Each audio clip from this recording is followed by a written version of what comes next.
Folks, hey, it's Commander Curtis. Oh, this one isn't fun. It's not easy. There's a solar company here in Arizona that had a lot of Arizona customers, and it appears as though the solar company has closed. I don't know if it's gone bankrupt. I don't know. We really don't know what the whole entire story is, but it doesn't really matter.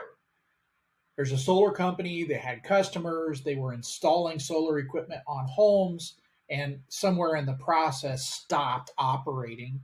And now there's homeowners who have solar systems that are in some various stages of install on their homes.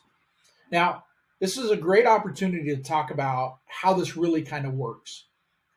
As a homeowner, if I'm going to get solar, I have to pay for it. And when I pay for it, maybe I've got cash. I don't, but maybe that's how I would pay for it. Maybe I would get a lease, or maybe I would get a loan. Or there's a couple of other exotic ones, but right now we're just going to talk about the loan and the lease because they're kind of the same. There's a financial company that most solar companies would have to go to. There's several finance companies. Maybe it's a local credit union. Maybe it's somebody who specifically works with the solar company.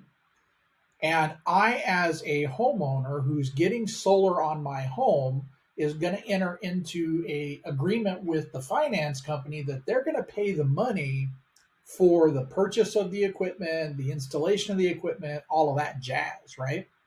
So it's kind of like I've got a one-on-one agreement with a finance company, and the finance company and myself as a homeowner, we're trusting in this contract that the solar company, the install company, the EPC, all of that stuff that they deliver, and that we wind up with a solar power system. Now, if the installer bails for whatever reason, they went bankrupt or they were fraudulent and they just ran off with the money, I still have this one on one agreement with the finance company.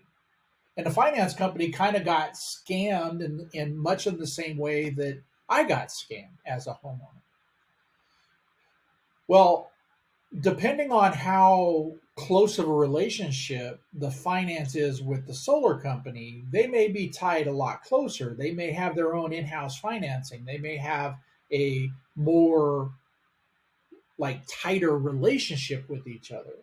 So there's kind of an analogy here, and it's kind of like if I want to go buy a car at an auto dealership, so we go to Jim Click or whatever, and I walk in there and it's like, okay, this is the vehicle that I want to buy.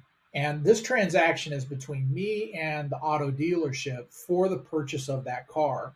If that car is a lemon, that is between me and that auto dealership. But to purchase that vehicle, I'm going to agree with the bank that they're going to pay the auto dealership, and I agree to pay the bank on that, and they're going to put a lien on the car. So if I don't pay, they can at least take the car, and that's how they get protected, right? So it's kind of the same thing, sort of. Well, in this case, I want you guys to look at the news article because this is KVOA. It's right here in Arizona, and it very much so applies to those of us in Tucson, Phoenix. This is right here. We really need to take a look at it so that you're aware and you are able to kind of ask the right questions when it comes time for you to explore solar for your home. There's a link to the article, and there's also a link to the email, and you can subscribe to Tucson Solar Insider. Maybe you could throw a thumbs up on the video. Maybe not. Maybe you can tell me to shut up. Guys, thanks. Have a good one. Bye.